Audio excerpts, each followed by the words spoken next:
I really hope that you have not missed one of the most shocking developments in our local politics currently, because admittedly it is easy to miss, and it is the following.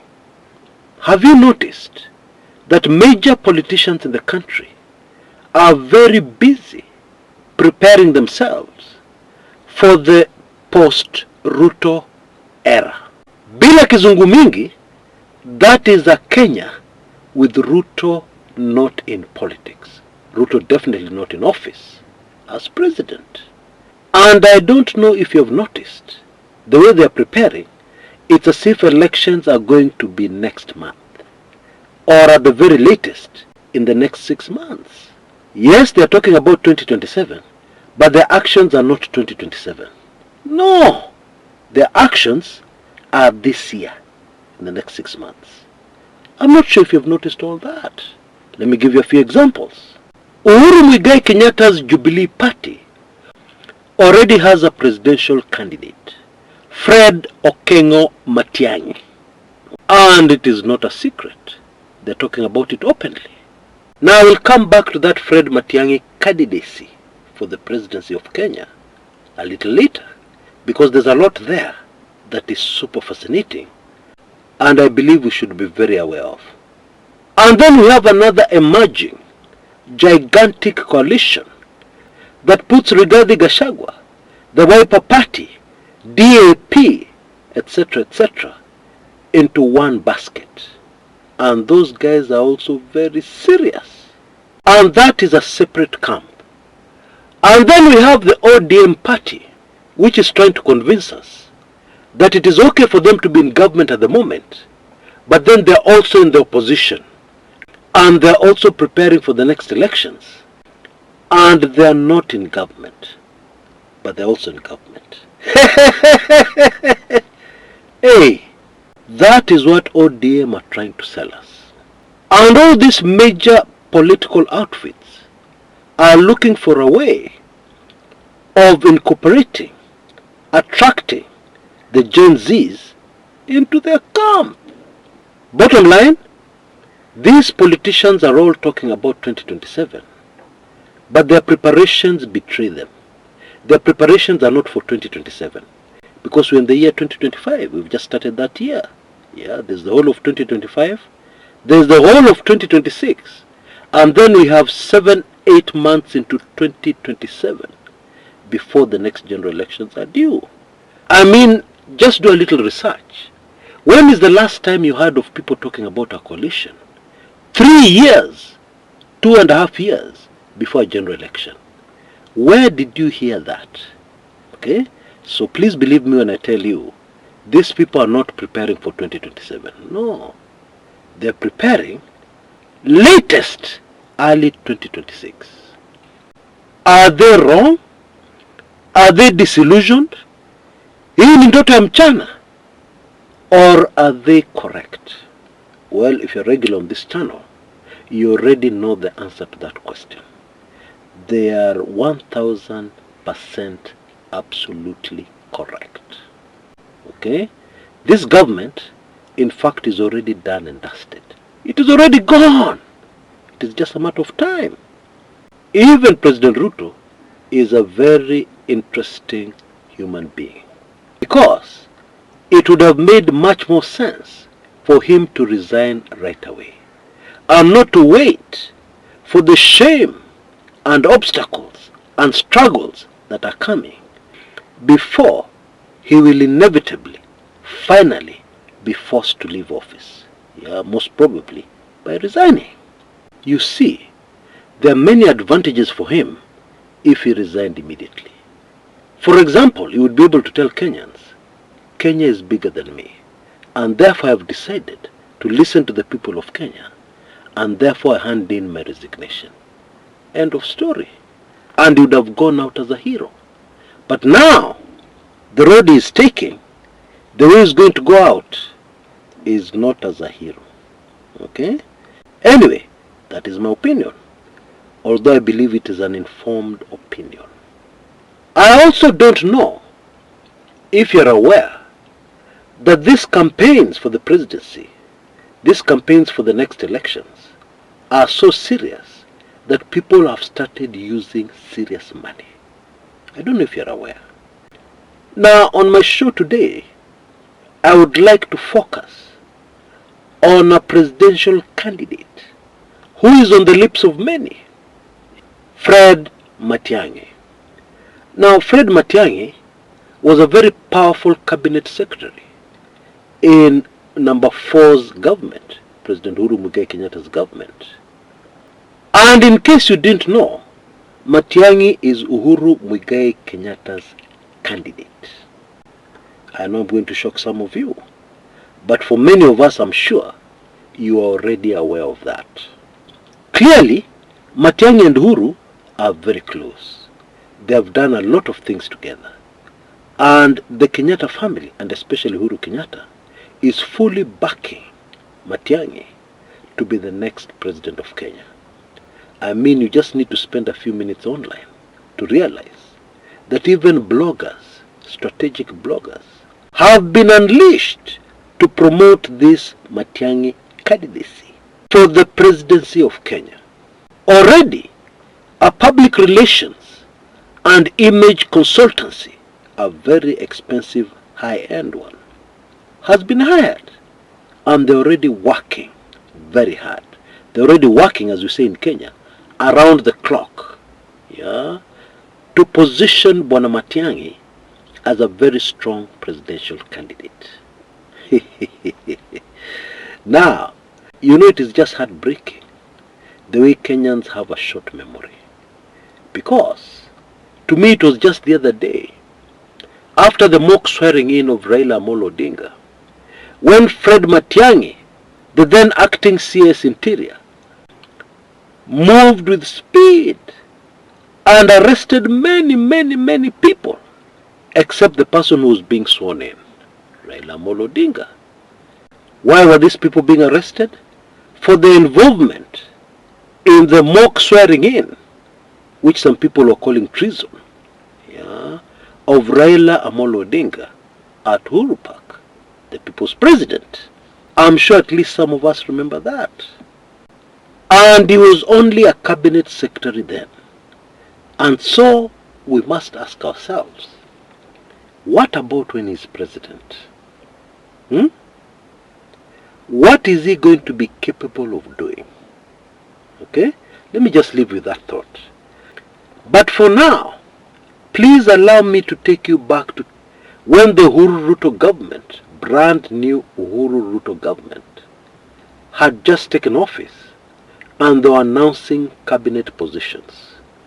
And I'm not taking you back there for nothing. There is a very interesting piece of information that I believe will shock most of us that I want us to get from there. Okay? Now, what was happening at that time is that William Samoei Ruto was raiding the corporate sector, was raiding universities, was raiding other areas of Kenya, getting candidates to put forward for the position of cabinet secretary. And one of the candidates he put forward successfully was a close friend called, I'm sure you guessed it, Fred Matiangi. Hey. So Chris Kumekucha, what are you saying? Are you saying that Matiangi was appointed by Ruto? That Ruto is the one who introduced Matiangi to Uhuru? Correct. That is exactly what I am saying. In other words, Matiangi was a Ruto man, damu, at the beginning. Hey! And of course we know what happened later. In fact, there was a lot of bitterness from the Ruto camp, when Matiangi actually took over the responsibilities of Ruto and was the most powerful cabinet secretary. He was actually the de facto deputy president of Uhuru Muigai Kenyatta. And now you can understand why Ruto could not have been happy. Yani huyu jamani nilikuletea ile siku ingine, now you want to tell me he's my boss. That is precisely what happened. And so, in Ruto's mind, Matiangi betrayed him. Hey, fast forward to the present. Currently on a political scene, Fred Matiangi is the most heavily financed presidential candidate at the moment. And I believe, unless something very dramatic happens, he will remain the presidential candidate with the most impressive war chest, money for his campaign, right up to the day we will go into elections, whenever that will be. But now, this is the interesting part of the story, the kicker. In the normal Kenya of yesteryears, what this would have meant is that Fred Matiangi starts as the favorite to be the next president of Kenya. However, but we need to use very strong words there. Kenya has changed. And in the new Kenya, that means absolutely nothing. In fact, if our politics goes the way I'm guessing it'll go, it'll end up being a huge disadvantage. Because I'm convinced that when Kenyans go to the polls next, they will want to stand as far as possible from anybody who has been in a past regime. Okay? And so, you can write off anybody who has been prominent previously, yeah, as a front runner for the presidency, or as one of the big candidates to win the presidency. That is how I see it. In my opinion, the next presidential elections will be very similar to the elections that have just ended in the United States of America that gave Donald Trump the presidency. You know, many people were left shocked. Actually, up to this very minute, there are some people who still don't understand. How did it happen? How did Americans do this? How did they elect Trump? How? Yeah, there are some people who still don't have an answer to that question. The coming presidential elections in Kenya will be identical. They will be exactly the same. An outsider will be elected. Okay? Chances are very high and nobody, thus fulfilling the prophecy, overturn, overturn, overturn, until he comes whose right it is. Remember that prophecy we were given. Okay? That is what I firmly believe is going to happen. And if you look at the way Kenyans are suffering right now, Kenyans have learnt a lesson, and they're still learning a lesson, na mambo bado. Because the regime we have right now in power, imeangaisha wa Kenya sana. And I don't think Kenyans are going to forget this in a hurry.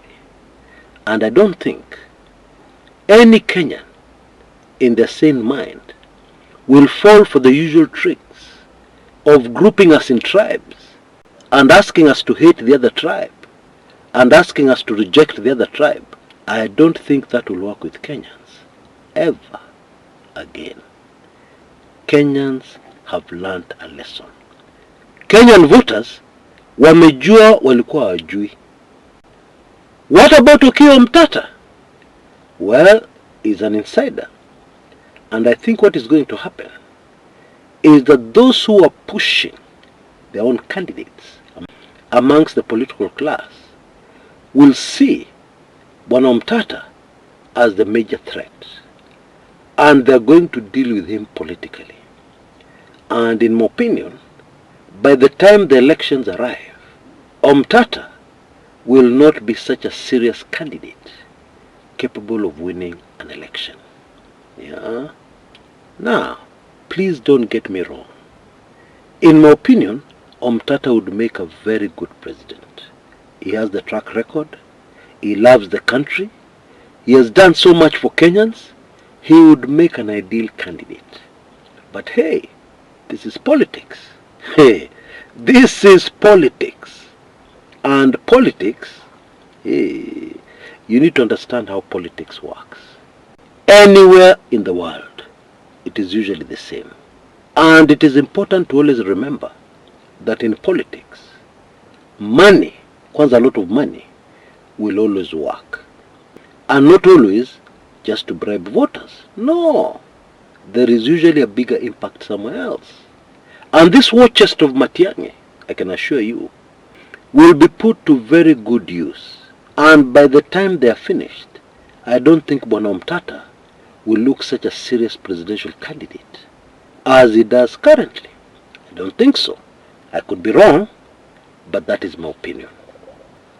Put in another way, I don't think it is a good idea for this upcoming election for any presidential candidate to come out early. Because you see, everybody in the political class is playing this game the way it has always been played. Yeah? All of them are assuming very little has changed in Kenya. And therefore, what do you do if you want to win a presidential election? You start your campaign early as possible. Yeah, and that has worked previously. Ruto started his campaign very early. In fact, as early as 2017. This time round, it will not work like that.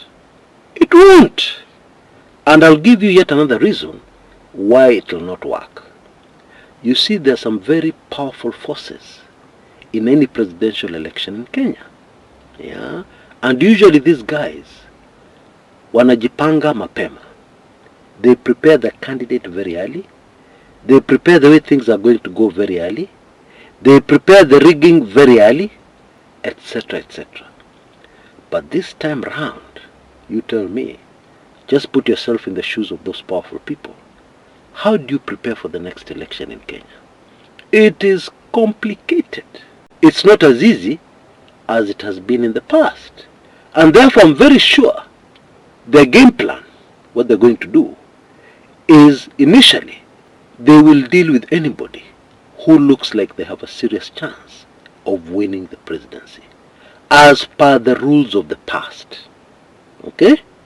And so, if you're out there somewhere and you're planning, you're plotting to vie for the presidency of the Republic of Kenya, my very strong advice is tuliza boli.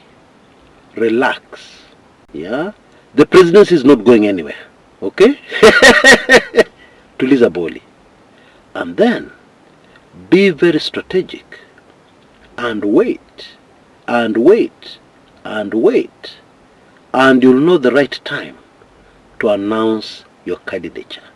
And I'm guessing it'll be very close to the actual elections, and that will be the winner. That one will work. Others, if you show your face too early, you start throwing money around on social media, getting bloggers, etc., etc. You start getting other politicians like Jeremiah Kioni to appear on talk shows and sing your praises and announce very early the Jubilee candidate for the presidency is going to be Bwana Matiangi. That will not work. I don't think it will. Now, very quickly before I go, we live in very hard times. Yeah, and there are many of us on this channel who have wanted the privileged information, like the weekly intelligence briefings, and also my special reports. But you have never been in a position to enjoy this highly sensitive information that is not on this public channel. And that is why today I'm announcing the introduction of the mini special reports. That is, all the highly sensitive information is there, but it is in a very short video. Okay? Actually, people nowadays seem to prefer very short videos. And this is why TikTok videos, for example, seem to be doing so well. It is rather obvious that more and more people want to consume the information quickly in a short video. And so, all mini special reports will be based on an actual special report. Yeah, a full length, much longer special report.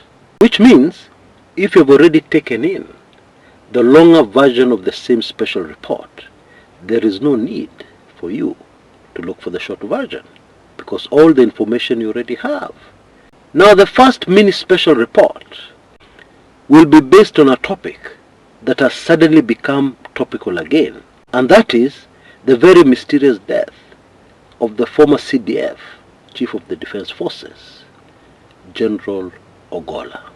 For only Kenya shillings 499 or $4, you'll be able to get the mini special report on the General Ogola mystery murder, which was actually an assassination.